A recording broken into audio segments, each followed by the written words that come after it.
So, another video here on the channel. And for this video, I want to talk about probably my favorite WWE segment of all time. Not a match, just a segment. It was Chris Jericho's debut in August of 1999. And I'm kind of going to go back and forth giving my personal memories of that night because I remember what I was doing very vividly, where I was watching Raw as a 9-year-old, and then like put it into a greater context and perspective, having watched it back throughout the years. But just something I always wanted to talk about, give my memory of, my insight and perspective of.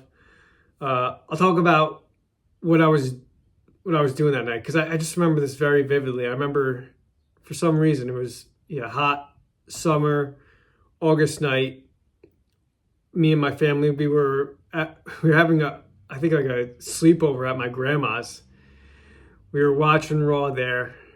I remember she had this like tiny little back room we were watching it in, and at the time as a young kid, the room felt so big. But as I reflect, my grandparents had such a small house. I don't know how my mom and two uncles grew up there, and then me and my cousins all there. Like, I don't know how we all fit in that house, but yeah, I just remember all the Raws I've watched throughout the years. I remember watching this specific Raw and this specific segment there. And then to give some background on the situation on Jericho's debut, I think about 2 months before, they started airing these little promos and vignettes coming back from commercial on Raw, and it would say countdown to the millennium, and it didn't coincide with the actual January 1st 2000, but I guess it was the countdown was supposed to expire and end on August 8th or 9th, whenever Jericho's debut was. So it said like 59 days the first time they showed the countdown, 59 days, so-and-so, hours, minutes, seconds.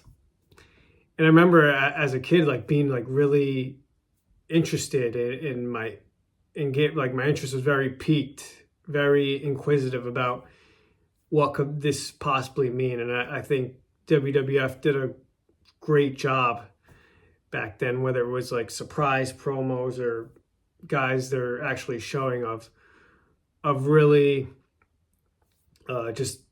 creating anticipation, creating buzz, suspense, mystery. And for this debut, it was obviously a surprise.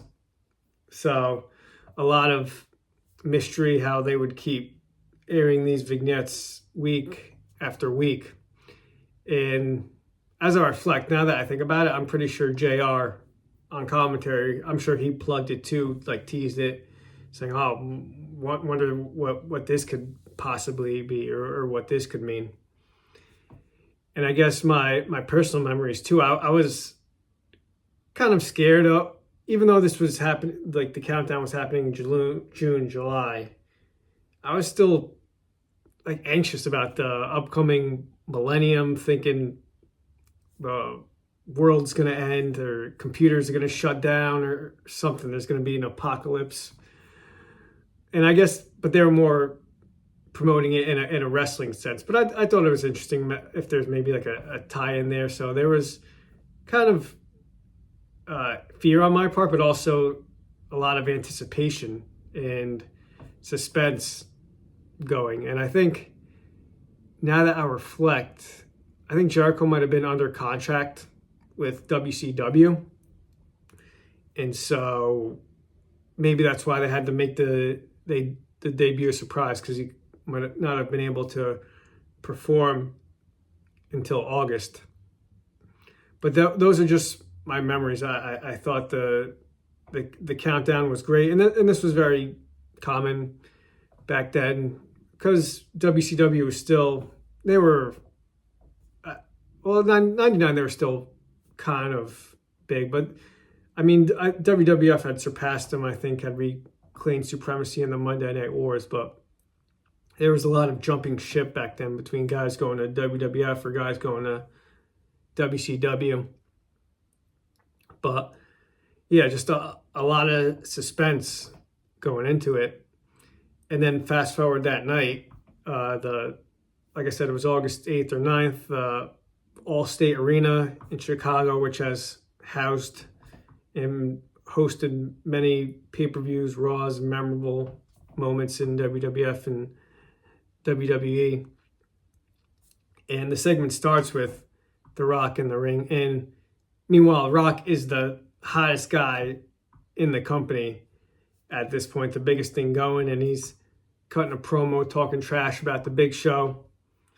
And then all of a sudden, the countdown pops up on the Titantron, and it's down to like 10 seconds, 9, 8, 7, and the crowd's going along with it. And countdown gets to 0. Now going back to my personal memories, I'm a little afraid at this point as a kid. Like, I stopped watching wrestling a couple times throughout my childhood.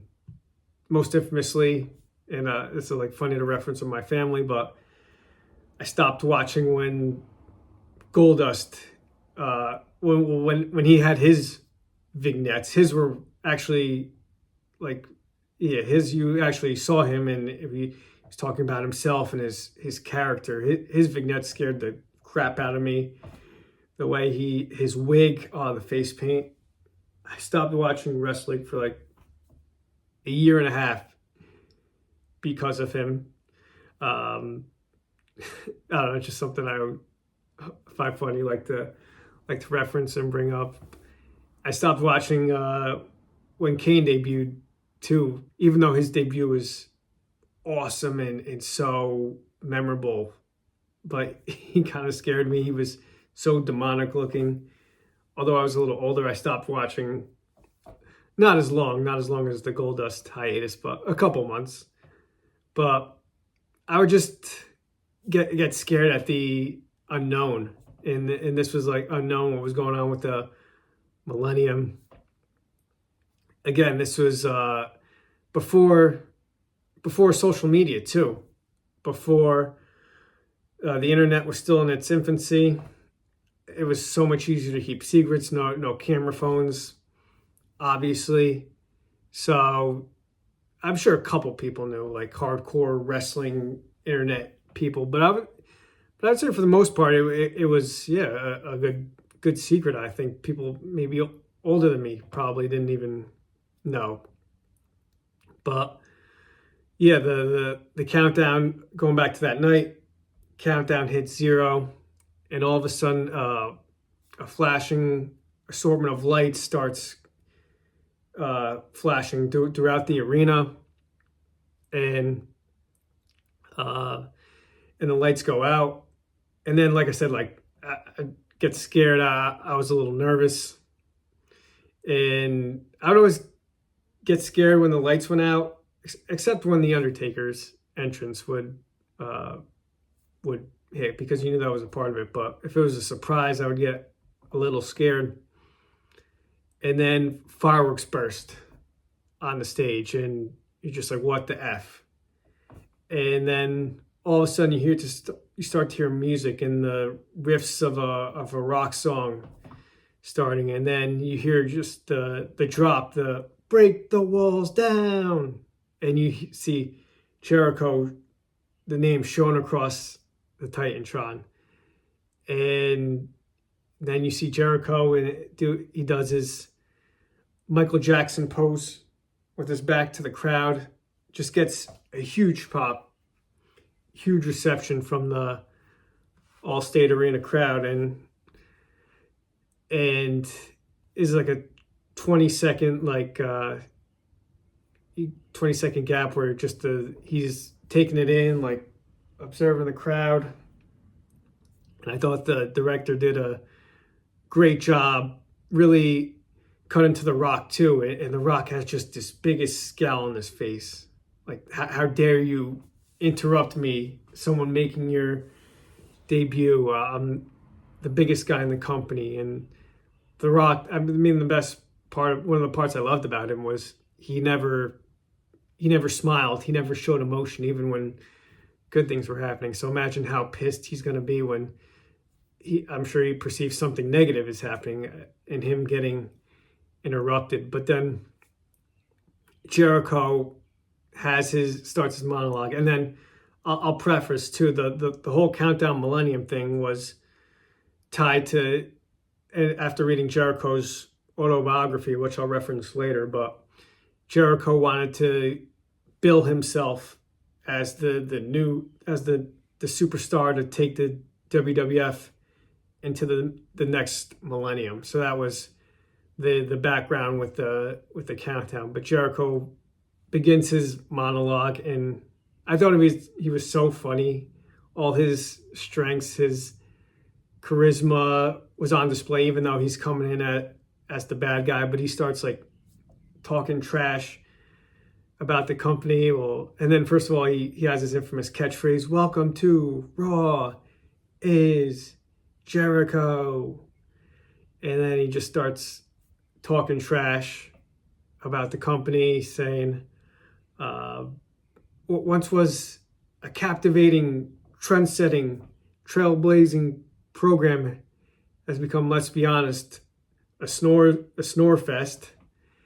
And he's just talking trash about the wrestlers, saying how all the guys in the dressing room suck. And I'm like paraphrasing, but saying how you people are forced to cheer for this mediocre talent.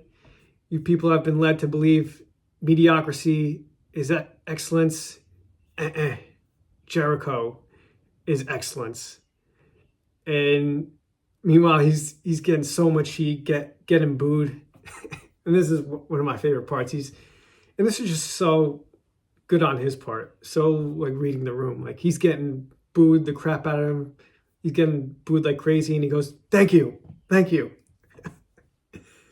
And I thought that was just hilarious little touch to it. And then he continues talking trash, like saying, let's look at the facts. Television ratings downward spiral, pay-per-view buy rates plummeting, mainstream acceptance non-existent. And again, just talking so much crap. And he goes like, "You people need a knight in shining armor, someone to raise your fat, filthy hands and chant, 'Go, Jericho, go. Go, Jericho, go.'" And he goes, "Chris Jericho has come to save the WWF." And then he does the little Michael Jackson pose again. And JR on commentary, again, it can't be understated, his value to how he would just enhance things with his words and his commentary. And he goes, "Oh, from what?" And just making it feel like real, like making it, feel this is nonfiction. And so that was awesome. And then Jericho, he concludes with his infamous catchphrase, "Will never, ever," and he smacks his face, "be the same again." And then it's Rock's turn for a rebuttal. And at this point, the crowd is just waiting to explode. And another funny part about Jericho was his attire that night and his appearance. He's got this Gene Simmons haircut, little goatee, a sparkly jacket, leather pants. And that just made it all the more like funny too and memorable. But then it's Rock's turn for a rebuttal. And I remember everything Rock says word for word. He goes, "After 3 boring minutes, The Rock says, know your role and shut your mouth. And the Allstate Arena just erupts, goes berserk. As Rock as the good guy, now it's his turn to get his rebuttal. And the next thing he says, he goes, how dare you, jabroni, come on the Rock show and not have the class to introduce yourself? What is your name? I already told, it doesn't matter what your name is. And again, it's just the crowd just going wild. And Jericho does such a good job of selling it too, letting The Rock get the upper hand in this verbal confrontation. He's taking his jacket off, throwing it on the ground, like pouting. And then The Rock, he concludes, he goes, you talk about your Y2J plan. Well, The Rock has got a little plan of his own. It's called the KY Jelly Plan.